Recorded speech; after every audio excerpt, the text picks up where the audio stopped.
Greetings everybody, Jorgen here, and I wanted to do an analysis on Mako, that in my opinion was the only good character from Avatar The Legend of Korra.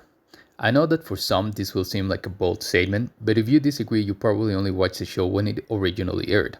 Either way, I will go deeper into this later in the video.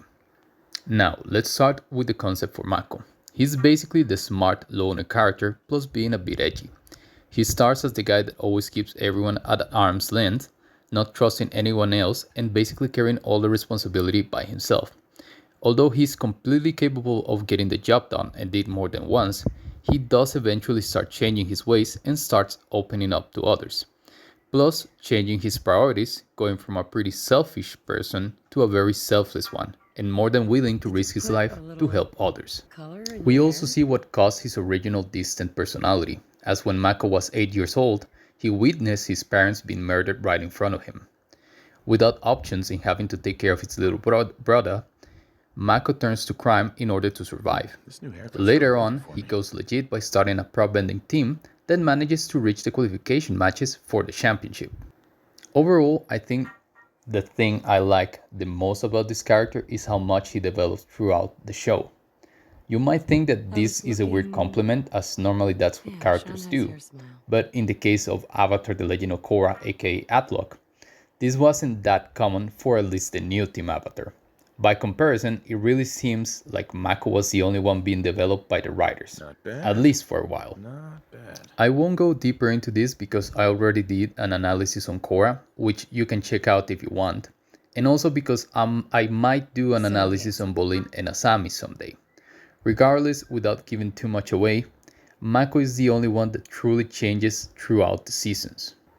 Like for example, in season 1, as I said, he's introduced as the smart loner, always keeping everyone at a distance, making sure he doesn't get too attached to others. But this changes when he meets Korra, and she shows him the value in helping others. Later, when the tension between benders and non-benders was rising, the new Team Avatar takes it upon themselves to help the city. In here we see his development, as he could have just stayed back and focused on his prop bending career. Instead, we see the beginning of his change as he decides to protect the city. Then in season 2 we see the full change when we find out that Mako has given up his pursuit for fame and glory in order to become a cop so he can protect the city. In here we see his genius focused differently, as he's using it to clean up the city from criminals, mainly by chasing leads and noticing things others completely missed, like the whole barracks plan to frame the North tribe in order to start an open war, so he could basically profit from it. I mean, seriously, not even Lin Beifong, by the way, a veteran cop, was aware of this, yet Mako manages to figure this out in a matter of days. Sadly, here's where things go downhill for Mako. Since they made him peak in season 2, in season 3 he's basically pushed to the background. He's still being the brains of the operation, coming up with plans and strategies for the team, but overall he's not really developing anymore. I mean, it's hard to develop someone that already peaked. So, although he keeps being great throughout the story, there isn't much else I can say, honestly, at least growth or development wise. Then in season 4, we just get more of the same. He just keeps being the selfless person he became, more than willing to put his life on the line for the sake of others. But it just felt like Mako's story ended in season 2. He made it. He became a better person. Someone that has figured out who he's supposed to be. So it just felt like he stagnated as a character. I mean, throughout the show he still has a lot of cool moments. He figures out the Equalist hideouts. He is an extremely talented and skilled firebender, being able to outmaneuver deadly benders like Amon, that, by the way, besides the Avatar in Katara, Mako is the only one that managed to overpower bloodbending on his own. And Ming Hua, a member of the Red Lotus and a waterbender that loses against Mako while being surrounded by water. Not to mention how he manages to take down Kuvira's giant mecha almost single-handedly. In general, just a great character. But like I said in the beginning, some might think otherwise. And let me tell you, that's not a mistake. Not because it's true, mind you, but because the show itself tried its best to throw up his reputation in the biggest smear campaign I've ever seen to date. This happened in season 4 or book 4 balance, in the episode 8 that was titled Remembrances. In here, they decided to make Mako assume the whole responsibility and blame for his past failed relationships with both Asami and Korra. They basically frame it as him using both of them, never truly caring for Asami and Korra, while being accentuated by colorful commentary from other characters damning his actions. So if you haven't watched the show since it first aired, I imagine you probably also have a pretty bad opinion on Mako. Now, this is 100% my theory, and I can't actually prove it. But seeing how they came out of nowhere with Korosami and Makora was the only competition, my well-educated guess is that they made Mako look bad in order to make Korosami more appealing for the audiences that were about to be blindsided with this nonsensical bad fanfiction that became true. I mean, it's hard to argue when the only other option seems so bad by comparison, right? I just want you to think about this for a second. ATLOK had issues from the start. With each season, they kept losing viewers. Last season arrives and they want to go out with a bang. So they come up with this desperate attempt at forced inclusivity. But then they stumble upon the fact that Korosami, story-wise, makes no sense. So what do? They kill the competition by making Mako the bad guy and blaming him for everything. I can't be sure, but honestly, that seems pretty plausible. But if you don't believe me, just rewatch the show. Mako was the best boyfriend both Asami and Korra could have. The show framed it as Mako being to blame for their breakups, but in reality, it was Korra and Asami that messed up their relationships. For example, in season 1, when Mako and Asami started dating, it was Korra that came in and tried to break them up, just so she could date Mako. Mako rejects her and stays loyal to Asami. And yes, Mako did have feelings for Korra, but as anyone that is mature enough and intelligent enough will tell you, it's one thing to have feelings for someone and another to act on those feelings. Mako in this case did the right thing by rejecting Korra, but how does Korra react? She uses Bolin, Mako's little brother, the one Mako is most protective about, as her rebound. Some people might say no, Korra didn't use him or they didn't actually date, but that's just coping because Korra 100% agreed to go on a date with Bolin, solely because he was making her feel better about herself. She also at no point clarified to Bolin that they weren't going on a date, but just hanging out as friends. But I digress. So what happens next? Things get messy when Mako finds out she's dating Bolin. He assumes that the girl that just blatantly tried to make him break up with the girl he's currently dating might not have the best intentions regarding his little brother. And yes, Mako might have been a bit jealous, but let's not underplay what Korra was doing. Then, when tension rises between Mako and Korra to the point that they can barely function as a team, it is Mako that tries to de-escalate the situation by telling her how he feels, while making it clear he won't leave Asami. So what does Korra do? She forces herself on him. And I know what some people will say. Mako could have pushed her away, but A, Korra can't lift a full-grown adult and treat kids like it's nothing. Pushing her away is not an easy task. And B, even though Mako kissed her back, he didn't start it, meaning that he didn't betray Asami at all. And even if you think he did, it wasn't out of his own volition. It also doesn't erase the fact that Korra forced herself on him. This pretty much ends up with a mutual understanding that maybe they could have both handled things better. But don't get me wrong, in this case, Korra is at the very least 90% at fault. Then, when Korra suspects Hiroshi, aka Asami's father, of being an equally supporter, Mako sides with Asami, even though he has known Korra the longest. I know this might sound like criticism towards Mako, but what I'm trying to point out here is that Mako was still being loyal to Asami.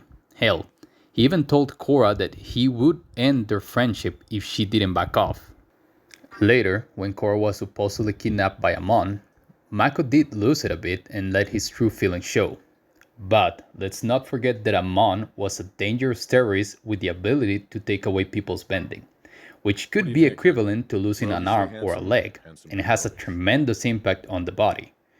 So Mako not being able to keep it together is really not that crazy if you put it into perspective. Either way, because of that situation and learning about Korra and Mako kissing, Asami starts suspecting that there might be more going on between them. But instead of letting Mako explain himself at the right moment and not while being on the run from terrorists, she then decides to completely push him away. Admittedly, Mako explaining himself might have not helped.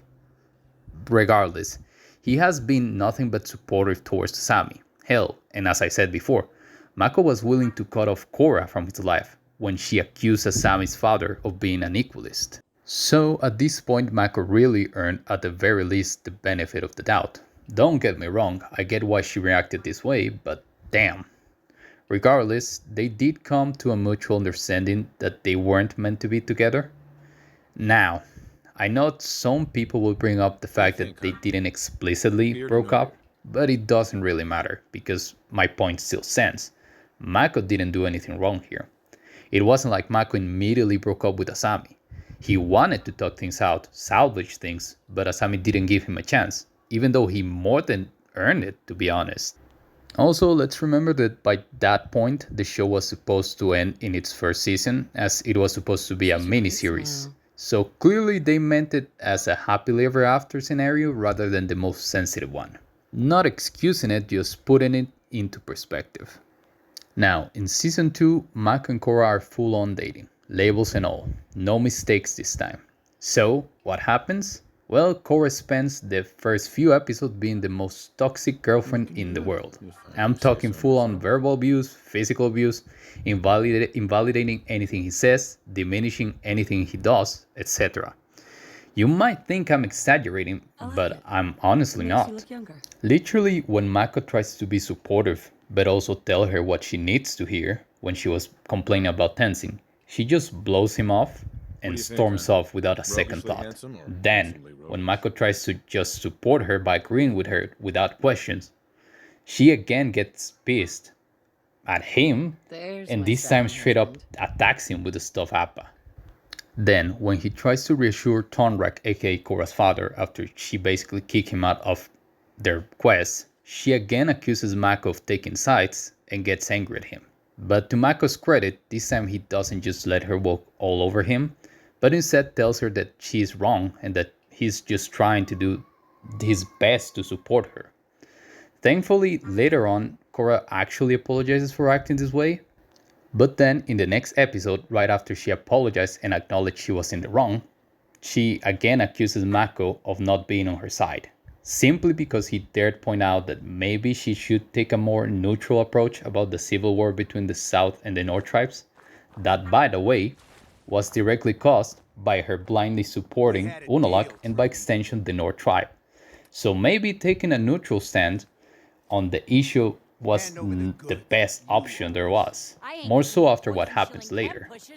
Then, when Mako starts suspecting that there is more going on with the conflict between the South and the North tribes, specifically that there might be a third party involved trying to escalate the situation, Korra completely ignores him, then diminishes his job, and accuses him of not being on her side again, when in reality he was trying to help her by proving that the tribes were being manipulated. To make matters worse, Korra gets the incredibly stupid idea to try and get the fleet from Republic City to help the South tribe, thing that would only make matters worse and possibly cause a full-on world war, not to mention that will also leave the city unprotected to any attacks. So Mako, that already disagreed with Korra and wasn't even consulted before she took this decision, gets caught between his loyalty to Korra and his duty to the city he swore to protect. He ultimately decides to fulfill his duty as a cop and tells the president about Korra's plan. But don't confuse this with a betrayal, because A.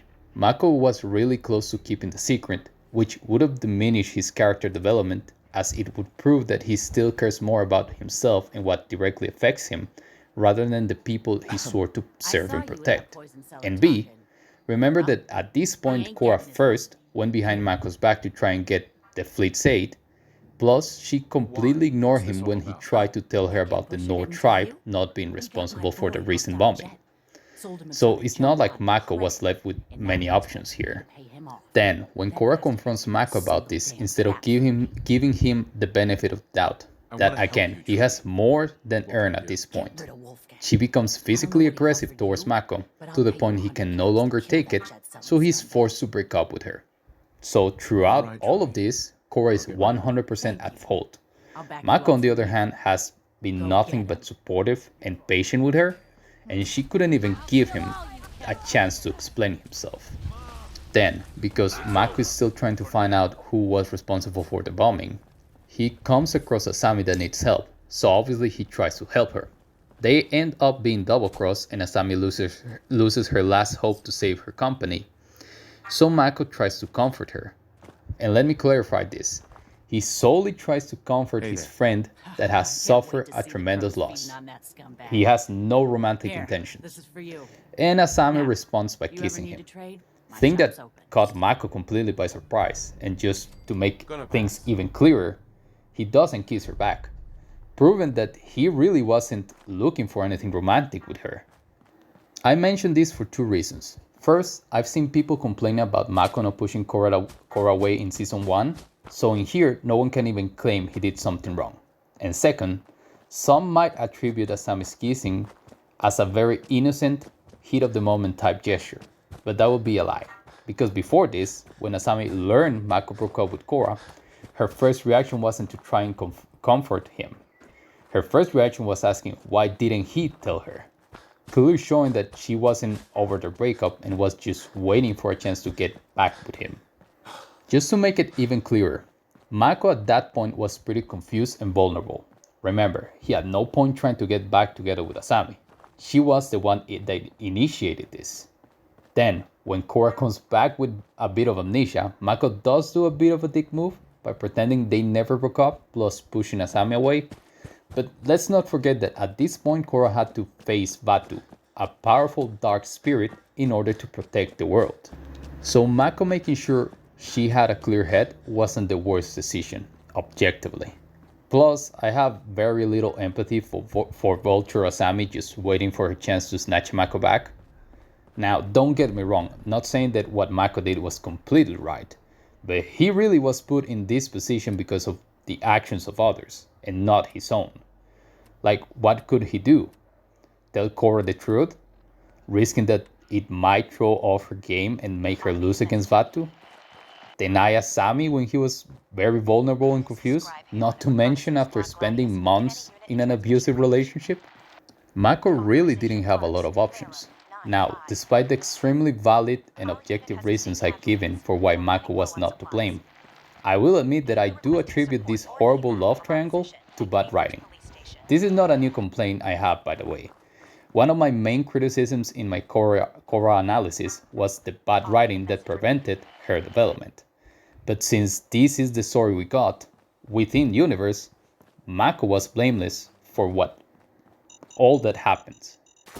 Now, can you see how incredibly unfair this show was to Mako? The last season, and by extension the last impression you got of him, is that he's supposedly a horrible person that used both Korra and Asami without any thought or regard for their feelings, when the reality is the opposite. Mako was too good for both of them, and he deserved better. In conclusion, Mako is the absolute goat of ATLOK. Whether it is by being the most skilled bender of the show, being the smartest character in the show, being basically the only one coming up with plans/strategies for his team, being a great boyfriend/person, or simply by being the most developed character of the new Team Avatar. I will say this though, my main issue with Mako is basically my general issue with the show, and that is its writing. I think that Mako peaked way too earlier in the show, and even though he generally kept being great through season 3 and 4, his role did feel diminished and pushed to the background. They simply couldn't do more with the character because they already made him go from selfish glory hound to the selfless protector of the city and its people, basically going full circle with him. If I could change anything from the show, I would have made his journey from selfish to selfless go on till the end of the entire story, so we could see more of his development at a better pace. And I think it would have been cool if they made him a vigilante before he becomes a cop, like in season 2 and season 3, and then in season 4 he becomes a cop. Regardless, I honestly hope that in some future comic we get more of Mako, and maybe even a love interest that it isn't toxic or opportunistic. I mean, for God's sake, this was the character name after the original voice, the voice actor for Iroh. So saying this character deserves more than what he got is a big understatement. And yeah, that's about it. Hope you enjoyed the video. Hope to see your thoughts in the comments, and I hope to see you next time. Goodbye.